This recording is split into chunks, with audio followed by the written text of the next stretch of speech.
I've said this before, but bigger is not always better. And in this video, I'm looking at the Topping DX1 DAC and headphone amplifier. Let's get it.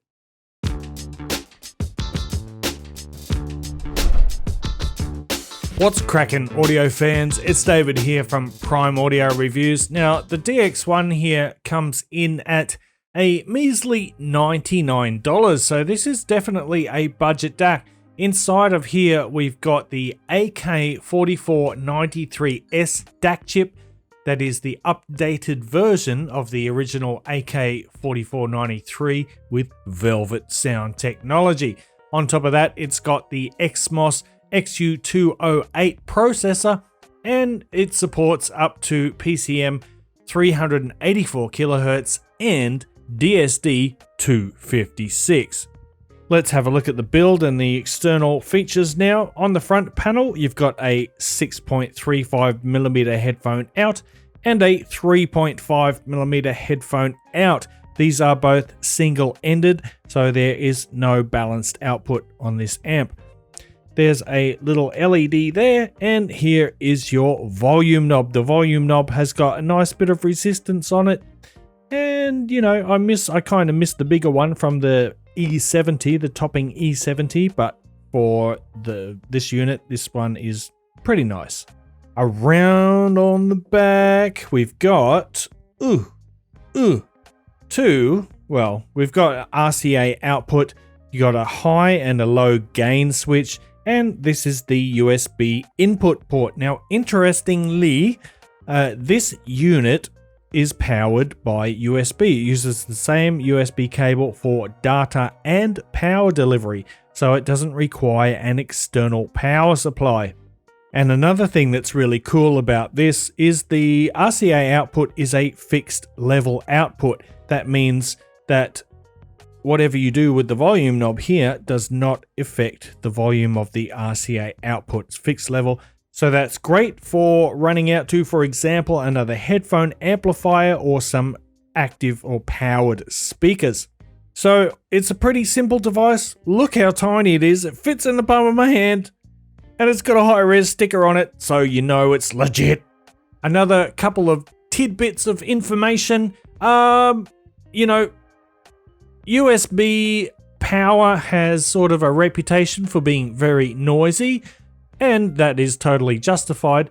So how do they deal with that here? Well, enter the discrete LNRD, or low noise reference driver circuit, which Topping has developed, and that filters out interference and noise from the USB power supply. And as a result, the noise levels from this DAC and the headphone amp are minuscule. They're really low. So you get a really low noise floor, really black background.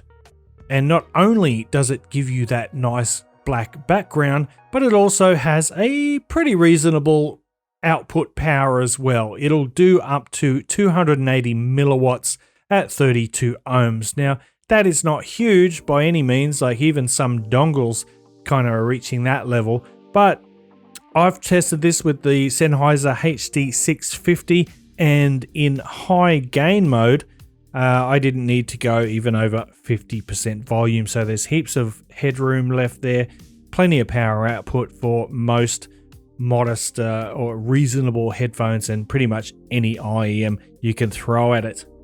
So how does the DX1 actually sound? Well, it's kind of like a sonic velvet glove on your ears. Smooth, refined, and oh so luxurious. It's the AK4493S Velvet Sound DAC chip and the LNRD circuit work together to deliver a clean and transparent sound that will leave you wanting more. And at just $99, I mean, come on, it's an absolute steal. Now, this little guy may not pack the same punch or the level of dynamics as Topping's more expensive models, but it still delivers top-notch audio quality that will make your ears sing. Plus, it has plenty of power to drive, like I was mentioning, even headphones like the HD650. The only real downside, and I'm just nitpicking here really considering the price, is that the soundstage dimensions are a little bit smaller than the higher end models like the topping E70 that I mentioned before. However, the instrument separation, the instrument and vocal placements and the imaging are spot on. All in all, the little DX1 here, it's a budget friendly gem and it will have you grinning from ear to ear. Now, in my opinion, your opinion may vary, but to me, this makes much more sense than a dongle DAC for desktop use. Like, you've got two different outputs here. You've got your 3.5, 6.35. I know a lot of dongles have dual headphone outs as well, but you've got a dedicated volume knob, which most dongles don't have. You've also got that line out, high and low gain modes. It's just a much more practical device, in my opinion, for use on the desktop. And on top of that, it basically just delivers a cleaner, more transparent sound, which you know by now, if you know anything about DACs, that topping does exceptionally well. So for 99 bucks, man, look, this is a great little device. Obviously, if you need a balanced headphone out, then you might look at something like the FiiO K3 here. Now, I've got the original K3, not the version 2, but this little guy has a balanced output there. It's got lots of features. It's feature rich. It's got a bass boost switch, low and high gain. It's got line out there, coaxial output, and a optical out. So it's pretty loaded with features. It's also got USB audio 1.0 and 2.0. So 1.0 is for those legacy computers and for like game consoles. They'll use that, makes it compatible with those. And 2.0 is for modern day PCs. Now, as far as the sound differences go, I found the FiiO K3 to be a little bit leaner and thinner. It doesn't have the confidence or the body that the DX1 has. The DX1 just sounds a bit more effortless in its presentation. It's got a little bit better end-to-end extension, and on top of that, it's got slightly more output power as well. But like I said, if you need a balanced headphone out, well, the K3 is your obvious choice. These are both around the same price. And if I were to choose, well, I'd probably go with the DX1, although I would miss not having a balanced output just because I've got plenty of balanced cables and whatnot.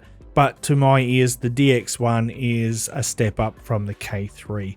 So I'm going to wrap it up there, guys. That's the topping DX1. Let me know what you think about this in the comments down below. Would you rather have this, or would you rather have a little dongle on your table? Or would you rather have the K3 here? So let's talk about it.